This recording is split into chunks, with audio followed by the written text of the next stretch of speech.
Ya. Buenas tardes, estamos en Emprendetub y hoy día me tocó a mí la grata misión de dar un par de vueltas a algunos temas contables. En este caso, el primero que vamos a tocar tiene que ver con el tema de la renta, los impuestos, que ya estamos bastante cercanos a la fecha. Quedan todavía 4 periodos mensuales en los cuales se pueden hacer algunas cosillas. Y quería hablar justamente de los tipos de impuestos. En Chile tenemos dos tipos de impuestos, uno que afecta primera categoría, que son las empresas, segunda categoría que afecta a las personas. Vamos a hablar específicamente de primera categoría, porque es el que estamos nosotros en este momento abordando al segmento de los emprendedores. Y acá tenemos la explicación de quiénes son los que pagan los impuestos de primera categoría. Tanto las empresas como las personas individuales que pertenecen a la modalidad de contabilidad completa. Que en este caso son las personas que tienen giros de primera categoría en dicho segmento. Y los de segunda categoría, normalmente las personas que trabajamos a sueldos o que tenemos honorarios a través de alguna empresa. Las formas de cálculo de la base imponible de primera categoría, y algo que es lo que yo quiero abordar en este momento, son en este momento dos: la contabilidad simplificada y la contabilidad completa. La contabilidad simplificada este año tiene un par de salvedades.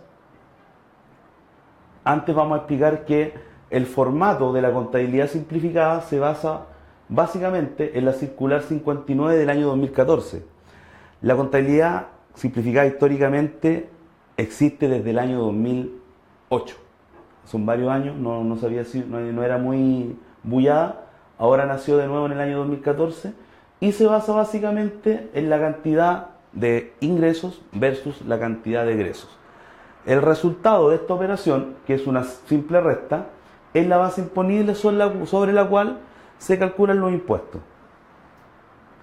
Hasta el año pasado, aquí quiero hacer una salvedad, hasta el año pasado, el impuesto a pagar era exactamente el mismo de la contabilidad completa. O sea, había un formato universal de pago de impuestos. El año pasado 22,5, 25%.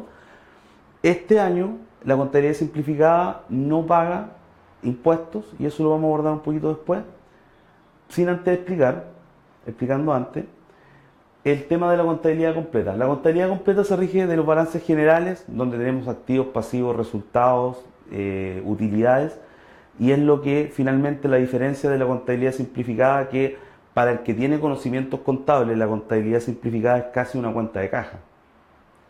Por ende, el tema de que sea simplificado. La contabilidad simplificada lo que hace es técnicamente desligarnos de todas las obligaciones contables que tiene la contabilidad completa. O sea, no estamos obligados a llevar ni inventarios, ni corrección monetaria, ni libros auxiliares, si es que no se amerita la confección de ellos, ni la confección de balance en ninguna época del año.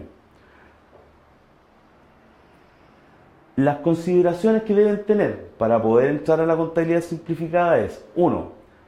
Leer efectivamente la circular que estamos hablando, que es la número 59.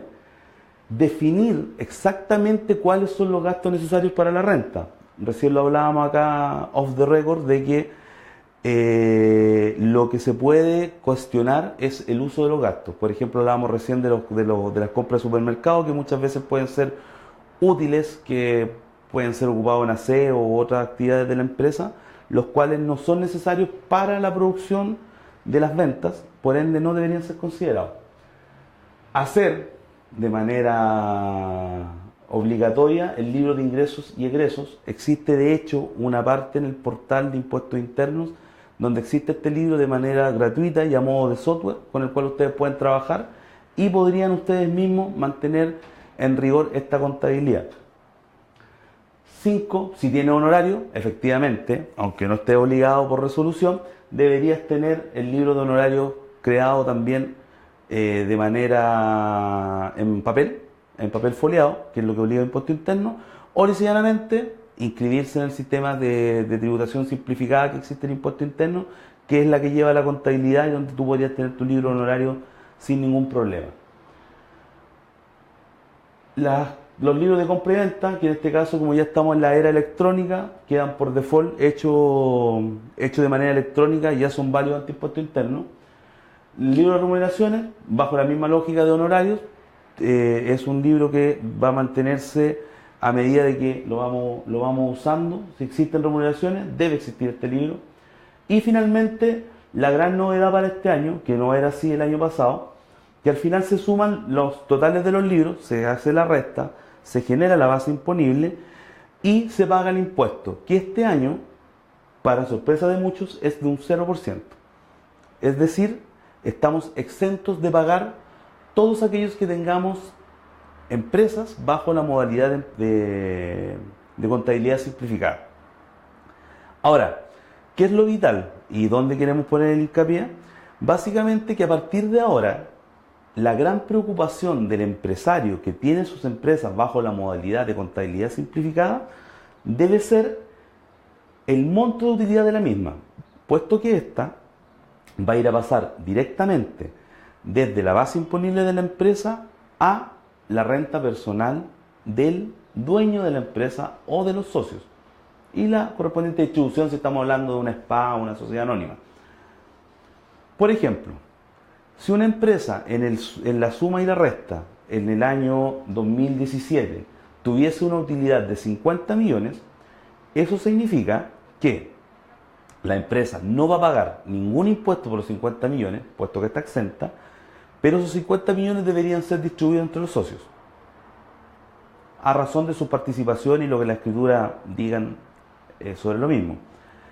Si nos ponemos en el ejemplo de que solamente hubiese una persona como socio, significa que esos 50 millones pasan a ser parte de su base imponible como persona y por ende su impuesto a pagar superaría al 25% que en este caso este año se debe pagar.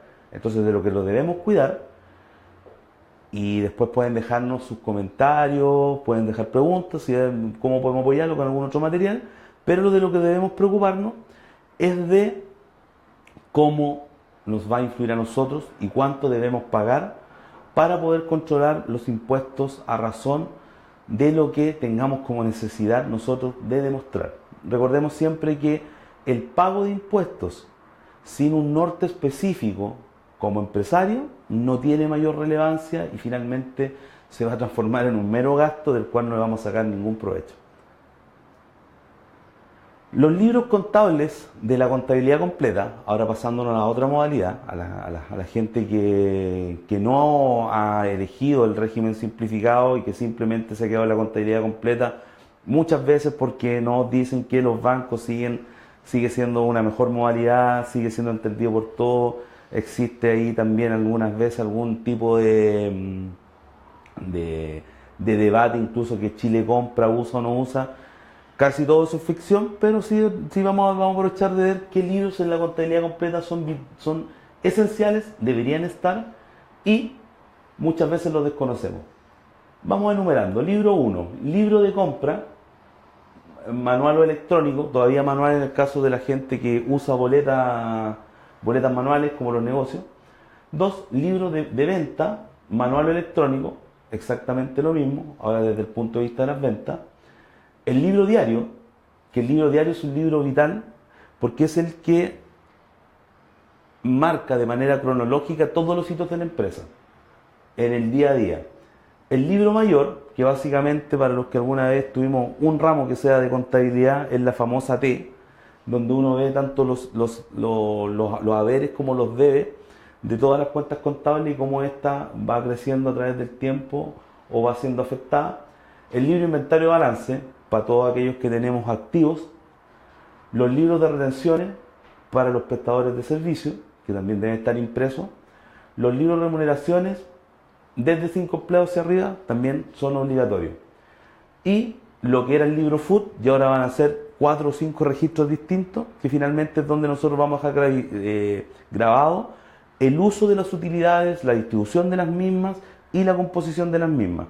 A partir del año 2018 va a generarse un nuevo sistema de distribución de utilidades, el cual después les vamos a dar una mirada rápida, Pero básicamente estos son los libros que nosotros deberíamos tener impresos y en nuestro poder en papel, foliado, timbrado por impuesto interno. Eso es súper importante tenerlo en consideración. Si algún día tenemos una fiscalización, tenemos que ir a impuesto interno, todos los papeles que nosotros manejamos de la empresa deben estar bajo esta modalidad impreso. Las actividades anuales para la determinación de la base imponible, que también es la temporada fuerte en realidad de los impuestos y es una temporada vital para la contabilidad y una temporada en la cual si no estamos al tanto, muchas veces vamos a terminar con multas y sanciones de impuesto interno. Son algunas básicas que ya muchos las debemos conocer.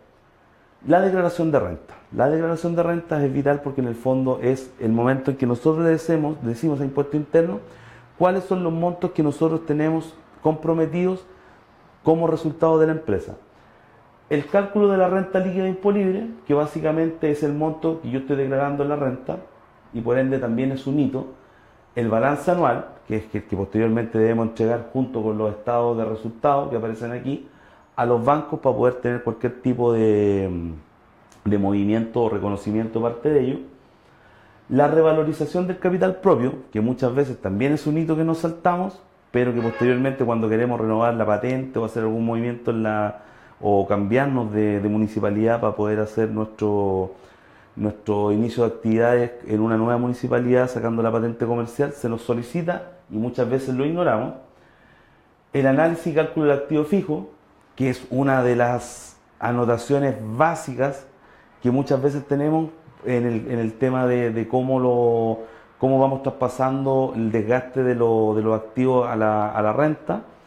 Por ende también es un tema que es obligatorio saber que debe exigírselo a un contador en el caso de la determinación de la base imponible. El cálculo de las utilidades, aquí aparece como FUT, lo vamos a dejar como el cálculo de utilidades, que hoy día tiene mucho más registro, que es finalmente saber cuánto ganamos y cómo se distribuyó. Y las famosas declaraciones juradas que también se hacen en el periodo de renta, donde nosotros informamos todos los movimientos que las personas tuvieron con nuestra empresa: sueldos, honorarios, retiros, distribuciones de societaria en el caso de la SPA.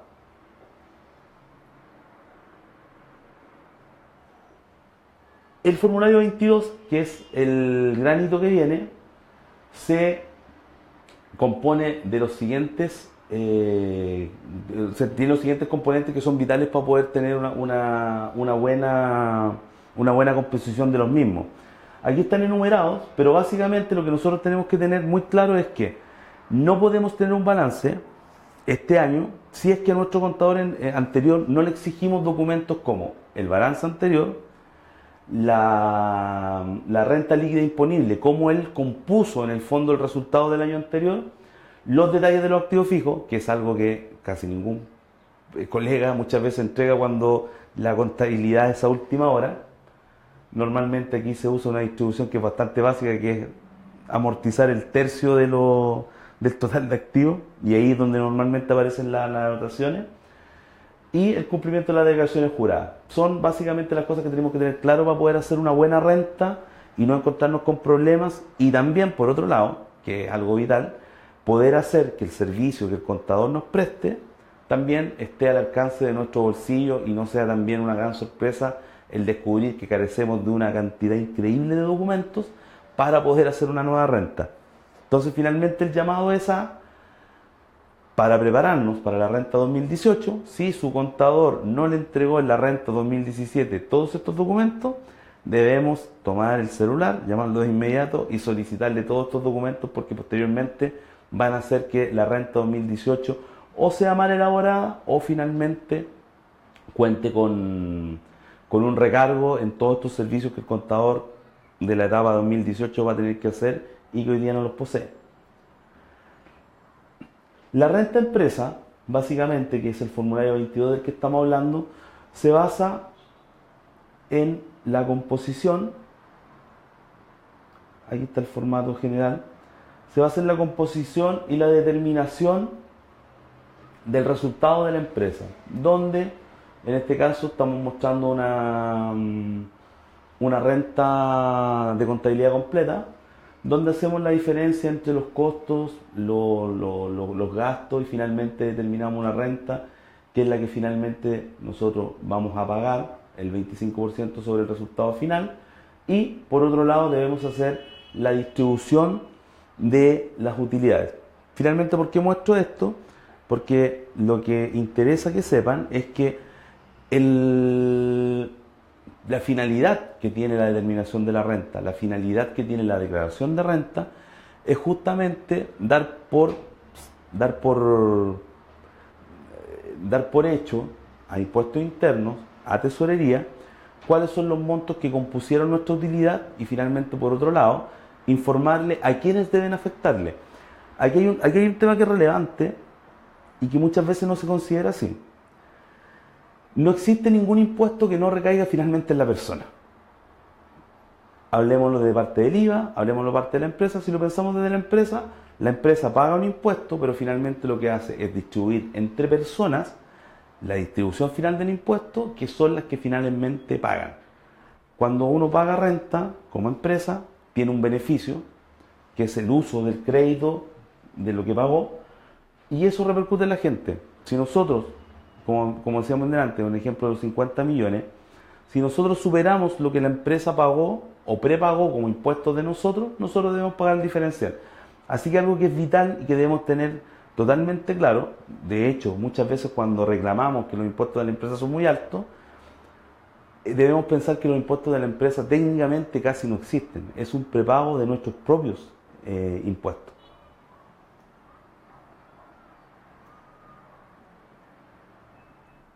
Y acá está lo que recién estaba yo tratando de ejemplificarle. Este es finalmente el gran impuesto. El gran impuesto es el impuesto global complementario, que es el que afecta a las personas. Y este es el impuesto en el que nosotros debemos trabajar. Esto está compuesto por las rentas anuales, sueldos, resultados de la empresa, honorarios y todo lo que puede ingresar en nuestras arcas, como también por otro lado algún tipo de rebajas como créditos que pueden existir, rebajas por la educación de los hijos, que también tienen tope, y los topes los intereses de crédito hipotecario, que también ahí existe un tope, también hay un monto sobre el cual ya uno gana mucho y no se puede hacer uso, pero los créditos hipotecarios normalmente siempre son grandes herramientas que pueden bajar un par de millones fácilmente. Esto determina finalmente una tabla que es la donde nosotros debemos cuidarnos. Esta es la tabla primordial, esta es la tabla donde nosotros tenemos que saber que toda la composición de nuestros ingresos va a superar tales tramos, y en esos tramos nosotros empezaríamos a pagar diferentes factores de impuestos. Entonces, en este caso, si nosotros pagamos 50 millones o ganamos 50 millones, como el caso que estábamos haciendo, nosotros estaríamos pagando un 30,4% de impuestos, que ya es más alto que el 25% que teníamos prepagado por la empresa, y es un ejercicio que nosotros debemos conocer. Manera de atacarlo, como conversábamos aquí delante antes de salir de transmitir, el cálculo del PPM. El PPM, que mucha gente odia, finalmente es uno de los grandes amortiguadores durante el año del pago de impuestos. La planificación es algo vital para ello. Existen el día de hoy dos regímenes de tributación. Si lo tomamos desde el punto de vista de la contabilidad completa, existe la contabilidad simplificada, ese es un régimen, y en el segundo régimen está la contabilidad completa, la cual se divide en dos: renta atribuida, renta parcialmente integrada. La renta atribuida normalmente es para empresas que están compuestas por personas, y lo que lisa y llanamente se hace es pagar, en este caso 2017, 25%, y ese 25% se traspasa a las personas de manera íntegra. En el parcialmente integrado, para el 2018 tenemos un 25%, y ese es, 27%, y ese 27% debe ser distribuido hasta en base a un 70% de las utilidades reales, porque el 30% se puede reutilizar para reinversión, pero ese es un tema un poco más complejo. Lo interesante es decirles de antemano: revisen la página de impuesto interno, vayan a características y revisen a qué modalidad pertenecen y tomen las riendas del asunto mucho antes que lleguemos a la renta y finalmente ya haya muy poco que hacer. Como hablábamos recién, quedan 4 periodos todavía mensuales en los cuales podemos hacer algunas cosas. Pueden contactarse con nosotros, con los chicos de EmprendeTú, y probablemente le podemos guiar bastante en el cómo poder enfocarse a la renta que viene. Nosotros lo que buscamos hacer es poder despertar la necesidad de entender que la contabilidad es básica para poder ejercitar a la empresa de la manera correcta, mantenerla sana, poderla hacerla crecer. Esperamos que esto les pueda haber ayudado mucho. Vamos a dejar datos ahí para que puedan hacer preguntas por correo, por teléfono, y nos vamos a ver con alguna otra cápsula donde lo que buscamos es que la educación tributaria finalmente llegue a ustedes y podamos hacer mejores empresas. Muchas gracias.